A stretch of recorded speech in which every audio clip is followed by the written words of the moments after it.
বললে পরে 1 ঘন্টা পরে আসবে, এলাকা তো পুরো ছাই হয়ে যাবে। সেটাই হয়েছে। এই গাড়ি যাচ্ছে 10 মানে এই মাত্র এইটা আপনার নানান কজ দেখাতে পারেন। আমি কজ আপনার কাছে চাই না, আমি চাই আপনাদের অ্যারাইভালটা জাস্ট যখনই নক হবে তখনই হবে। 8 ঘন্টা পরে অ্যারাইভাল হয়েছে, 8 ঘন্টা পরে হয়েছে। আমার কাছে চলে এসেছে, আমাদের কাজ করছিল।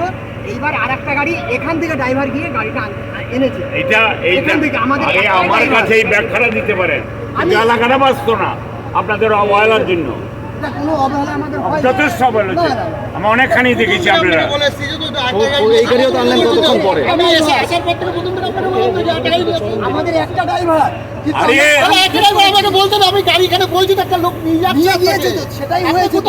সেটাই তো হয়েছে। আপনার এই গাড়িটাতে এসে পৌঁছল। পাট বোঝাই লরিতে আগুন ধরে গিয়ে তীব্র চাঞ্চল্যের সৃষ্টি হলো নদিয়ার নবদ্বীপে। ঘটনাটি ঘটেছে বুধবার বিকেলে নবদ্বীপ পৌরসভার 11 নম্বর ওয়ার্ডের শ্রীবাস অঙ্গনঘাট এলাকায়। স্থানীয় সূত্রে জানা গেছে, এদিন বিকেলে শ্রীবাস অঙ্গনঘাট সংলগ্ন একটি পাট গোডাউন একটি লরি কলকাতার উদ্দেশ্যে রওনা দেওয়ার আগে গাড়িতে পাট বোঝাই করে। এরপর গাড়িটি গোডাউন থেকে বেরোনোর সময় কোনোভাবে রাস্তার উপরে থাকা বৈদ্যুতিক তারের সংস্পর্শে চলে আসলে গাড়ি বোঝাই পাটে আগুন ধরে যায়, যার ফলে তীব্র আতঙ্কের সৃষ্টি হয় এলাকা জুড়ে। এলাকাবাসীরা একজোট হয়ে জল ঢেলে প্রাথমিকভাবে আগুন নিয়ন্ত্রণ করার চেষ্টা করে। পাশাপাশি খবর দেওয়া হয় দমকল বাহিনীকে। খবর পেয়ে দমকল বাহিনীর একটি ইঞ্জিন প্রথমে ঘটনাস্থলে এসে পৌঁছায়, পরে আরেকটি ইঞ্জিন নিয়ে আসা হয়। এলাকাবাসীদের সহযোগিতায় আগুন নিয়ন্ত্রণে করেন দমকল বাহিনীর কর্মীরা। এছাড়াও খবর পেয়ে ঘটনাস্থলে ছুটে আসেন নবদ্বীপ পৌরসভার পৌরপিতা বিমান কৃষ্ণ সাহা। গাড়ি বোঝাই পাটে আগুন ধরে যাওয়ার ঘটনা প্রায় 84 বেল পাট পুড়ে নষ্ট হয়ে যায়। আনুমানিক 7 থেকে 8 লক্ষ টাকার ক্ষয়ক্ষতি হয়েছে বলে জানা গিয়েছে। এ প্রসঙ্গে দমকল বাহিনীর এক আধিকারিক জানান, বৈদ্যুতিক শর্ট সার্কিট থেকে পাট বোঝাই লরিটিতে আগুন ধরে যায়। খবর পেয়ে ঘটনাস্থলে পৌঁছায় দমকল বাহিনীর একটি ইঞ্জিন, পরে আরেকটি ইঞ্জিন নিয়ে আসা হয়। বর্তমানে পরিস্থিতি নিয়ন্ত্রণে রয়েছে।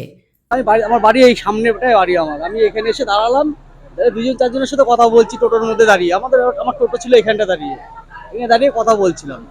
দিয়ে ওই গাড়ির ক্লিনার খালাসিটা, ঠিক আছে, এখানে টোটো নিয়ে পেছনে ঠেলতে আসলো। এসে আমি দাঁড়িয়ে রয়েছি ওখানে, আর টোটোটা সাইড করবে, ওদিক থেকে আসলো গাড়িটা, ঠিক আছে, ওপর থেকে হট করে বলছে তারটা ছিঁড়ে গেছে, আগুন লেগে গেছে। আমরা আবার এদিকটা আসলাম, এসে দেখি হ্যাঁ ওপরে আগুন, ঠিক আছে। আর ড্রাইভারটাকে হট করে বললো গাড়িটা তাড়াতাড়ি বের করে নিয়ে আসুন ওদিক থেকে। ওদিক থেকে বের করে নিয়ে আসলো, নিয়ে ওদিকটায় গেল।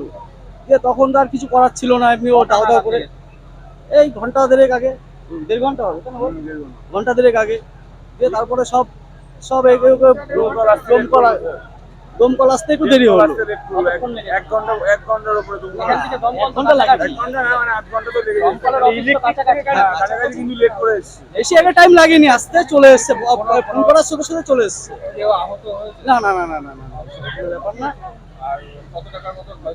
সেটা তো আমাদের ওইসব কোনো অভিজ্ঞতা নেই, এইসব সব ব্যবসাদাররা বুঝবো এটা।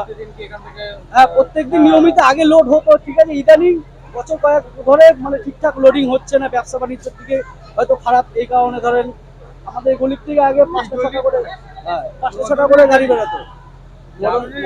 মদনের গাড়ি, মালিকের নাম মদন সাহা, অরুণ সাহার ছেলে না।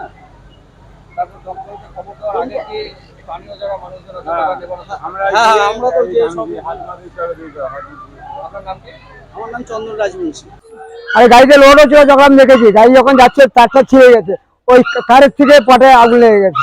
পাটের গাড়িতে আগুন লেগেছে? হ্যাঁ, কারেন্ট তার থেকে। হ্যাঁ, এই কারেন্টের তার থেকে। এখানে কি প্রায় গাড়ি লোড হয়? ওই জন্য এখন লোক আছে। চলো, আপনার নাম কি কাকা? হ্যাঁ। আমাদের সাথে থাকুন এবং দেখতে থাকুন নিউজ প্রাইম টাইমস, আপনাদের সাথে আপনাদের পাশে।